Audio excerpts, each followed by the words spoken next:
Sandoval, un sociólogo de Nizaplantel, del Colegio de Ciencias y Humanidades Azcapotzalco. Hola, buenas tardes, maestro. Buenas tardes. Bueno, esta entrevista se trata para que nos den el punto de opinión sobre lo que piensa sobre Venezuela. Así que la primera pregunta es, ¿qué es lo que piensa de los acontecimientos que están pasando? Supongo que te refieres a la crisis desde que Guaidó se autoproclama presidente interino de Venezuela. Pues mira, yo lo veo desde la perspectiva histórica y es imposible no recordar el papel que ha tenido Estados Unidos desde que empieza su expansión por el continente a principios del siglo XX hasta ahora. Por eso no puede dejar de leerse la intención de autoproclamarse presidente de Guaidó y una intencionalidad política externa vinculada con Estados Unidos. Pues no hay otra lectura posible. ¿Por qué? Porque imagínate que en este conflicto venezolano no estuviera el personaje del tío Sam involucrado. Jamás se hubiera tenido la posibilidad de parte de la oposición venezolana para poder contraponerse al presidente Maduro.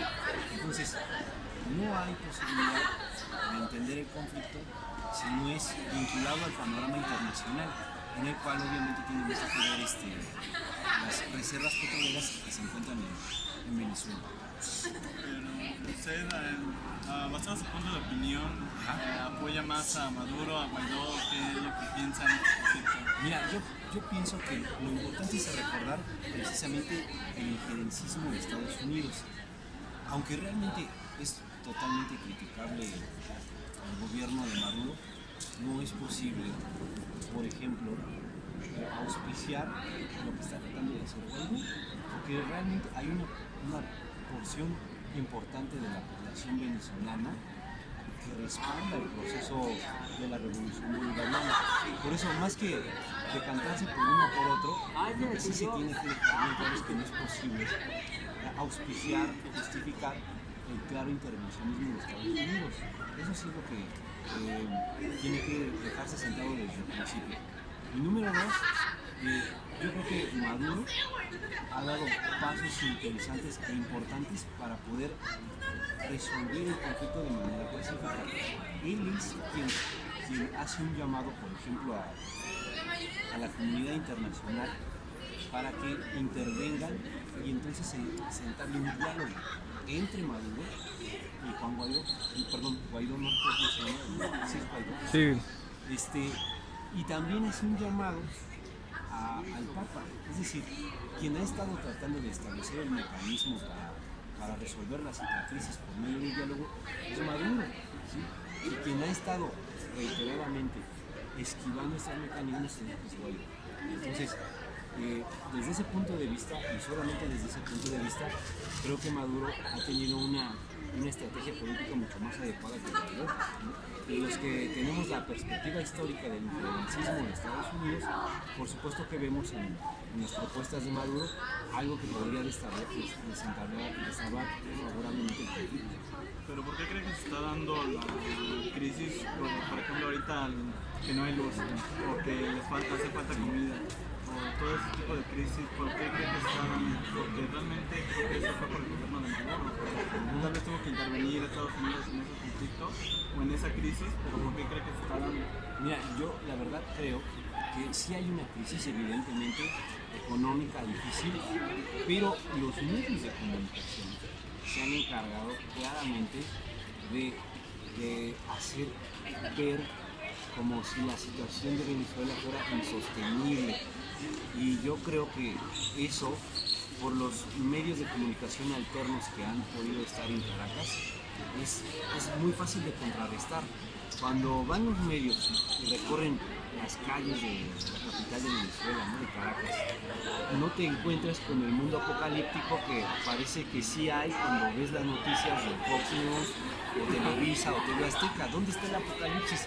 Es más, vámonos a ciertas zonas de México y de Centroamérica y créeme que la situación es mucho peor, es mucho más lamentable. Si vamos a hablar de crisis humanitaria, ¿Por qué no empezamos por el sureste mexicano, por el norte, por Ecatepec, por Azcapotzalco, por Iztapalapa? Ahí hay una crisis que se ve de manera mucho más evidente. La violencia en México, en nuestro país, es mucho más acentuada que en cualquier región de Venezuela, en México. O sea, no digamos los procesos que tienen lugar en Centroamérica. O sea, ¿por qué ahorita se está generando la caravana migrante madre? Porque es insostenible vivir en Centroamérica. Sí hay una migración en Venezuela, pero si te das cuenta, la proporción de población que no se movió de Venezuela es insignificante. O sea, por eso creo que la situación ha sido más bien capitalizada por los medios. Por supuesto, sería genial que pudiéramos ir a Venezuela y tener un registro, pero para eso están los medios de comunicación alternativos y presentan otra realidad. Sí, pues realmente sí, los medios presionan mucho las cosas y se ha dicho siempre, porque la comunicación, sobre todo, pues, es la que mueve las masas, y la que puede engañarte de muchas formas. Claro, y la comunicación, recuérdalo, es decir, no es aséptica políticamente, es decir, hay una clara intencionalidad por favorecer cierto discurso de lo que está pasando en la crisis venezolana. Es decir, hay actores preponderantes que tienen control sobre los mensajes con los cuales se construyen nuestros puntos de vista de lo que está sucediendo en Venezuela. Creo que ese conflicto llega a proporciones mayores porque, por ejemplo, es como usted lo decía, que Maduro está pidiendo apoyo internacional. A Maduro lo está apoyando Turquía, una de las principales es Turquía y Rusia, ¿no? Porque realmente el presidente de Turquía había dicho que lo ve como un hermano de otra madre, ¿no? Y pues también están apoyando otras potencias a Guaidó. ¿Cree que se dé un conflicto mayor por estos apoyos y con unas ideologías distintas? Sí, mira, es difícil saberlo, pero hay que recordar que en momentos históricos en los que no se pensaba que un episodio, ¿no?, específico, bien delimitado, crecieron. Hay que recordar lo que pasó en 1914, ¿no? Un conflicto balcánico muy delimitado, de repente empezó a cobrar dimensiones tremendas y tuvimos la Primera Guerra Mundial, ¿sí? De la invasión a Polonia, un conflicto ahí fronterizo, igual de repente creció y tuvimos la Segunda Guerra Mundial. Entonces es difícil, ¿no? Ahí entraríamos en el terreno de la especulación. Yo creo que puede ser uno de los elementos que nos permiten pensar que la situación realmente puede crecer es precisamente Trump, porque es impredecible. No sabemos qué pueda pasar en la perspectiva política de Trump. Y ahí sí yo creo que hay una posibilidad, pero no por Venezuela, ¿sí?, sino precisamente por la actitud de Trump. Creo que ahí es posible que el conflicto escale. Y precisamente por eso que mencionas también, Rusia, China y los países que pretenden hacerle contrapeso a Estados Unidos ven un escenario importante en Sudamérica ahora. Entonces sí hay posibilidades, aunque me parece que también hay elementos que nos pueden permitir pensar el resto de la comunidad internacional, no Europa. Europa está totalmente plegada a la política internacional de Washington, pero sí hay otros elementos de la política internacional que pueden hacer contrapeso a la directriz de Trump. Bueno, realmente entonces es una incógnita, ¿no? Lo que puede pasar con este conflicto, así puede resolverse en un poco tiempo o puede desencadenar otra guerra, ¿no? La Tercera Guerra Mundial. Es una incógnita, pero sí hay elementos para preocuparse. O sea, no es totalmente no, sí hay elementos, ¿no? Y el principal elemento es Trump, ¿no? Fíjate, con Obama uno podía estar seguro que iba a haber un límite, ¿no? Es decir, que su administración, aunque también auspició guerras en Medio Oriente, Obama, ¿sí?, uno podía saber que iba a haber un límite, pero con Trump no lo hay, ¿no? Está amenazando con armas nucleares a Corea del Norte, a la India, etc.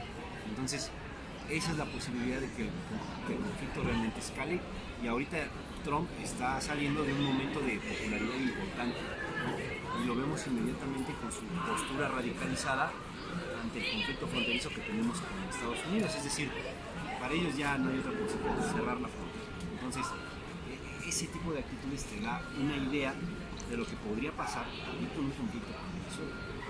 Bueno, por último, maestro, quiero terminar preguntándole que, bajo su opinión o su postura, ¿a quién apoya usted? ¿A Maduro o a Guaidó?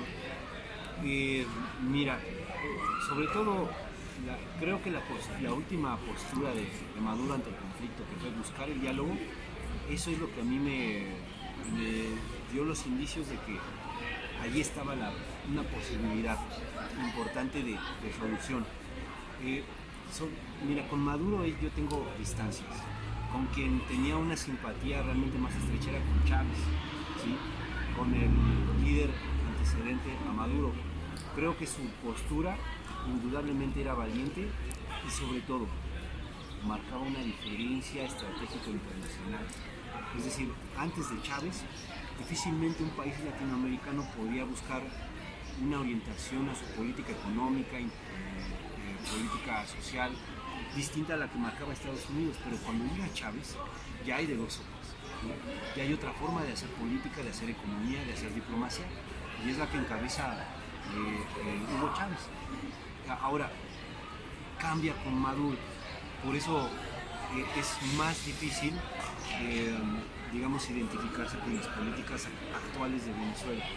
Sin embargo, creo que en general todavía avanza por el camino de la alternativa política, ¿sí? Es decir, creo que todavía la alternativa que toma Evo Morales, Maduro y Cuba todavía son una posibilidad de hablar de que hay algo distinto en el continente, ¿no? Por eso mismo todavía creo que es rescatable el proceso venezolano, siempre y cuando también cuide su propio proceso democrático. Eso es sin duda. O sea, lo que se refiere es que esos países son los que están saliendo de la doctrina Monroe, ¿no? De la que una vez Estados Unidos decía que en América para los americanos, ¿no? Y pues ellos realmente nada más piensan en ellos y en que toda América es para ellos. Y esos países fueron los que dieron otra alternativa de la idea de Estados Unidos, y eso es lo que le molesta a Estados Unidos realmente, ¿no? Sí, totalmente. Recuerda que el ALBA, que era la alternativa bolivariana para las Américas, marcó por fin, después de casi toda la historia del siglo XX, por fin una alternativa, saliéndose precisamente de esta política de principios del siglo gringa, que era pues, abiertamente imperialista. O sea, yo no tengo ningún problema en describir la política estadounidense como una política imperialista, ¿sí? Y los que empezaron a salirse del Huacal, ¿sí? Bueno, para empezar fue Cuba en el 58, pero después de Cuba no había un país, lo intentó Salvador Allende en Chile en 1970, pero por la violencia imperialista esta opción sudamericana se desvanece, y desde Chile la experiencia de Nicaragua de los sandinistas también terminó por naufragar. Solamente Venezuela había marcado una diferencia, y cuando surge Venezuela hay un periodo muy interesante en el que se suma también incluso Argentina, ¿no? Recuerdo de la época de los Kirchner, incluso Brasil, pero todo eso articulado en torno a Hugo Chávez.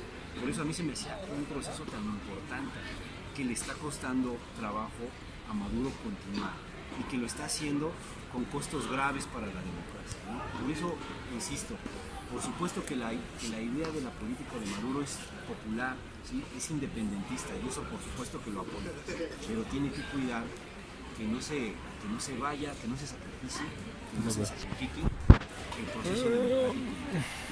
Eso es lo que tiene que cuidar, pero lo está haciendo bien cuando llama al diálogo, a un diálogo vigilado por medio de instancias internacionales, ¿no?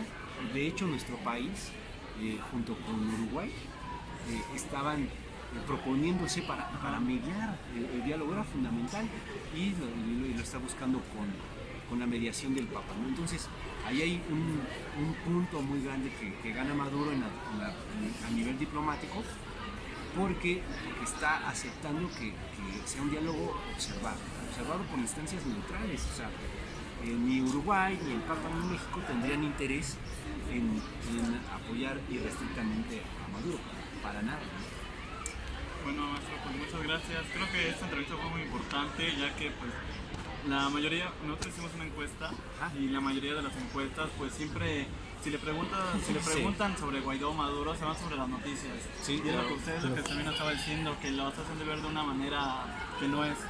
Porque siempre ellos apoyaban a Guaidó porque era la oposición, y Maduro pues lo presentan en las noticias como algo malo, como una dictadura, y pues nos acaba de dar un punto de vista muy diferente al que tal vez nosotros o muchos de nosotros teníamos, de que Maduro y la forma en que lo hace no está de todo mal, ya que pues busca una solución, pero tal vez Guaidó no la acepta, no quiere el diálogo y simplemente él quiere la presidencia a cualquier costa.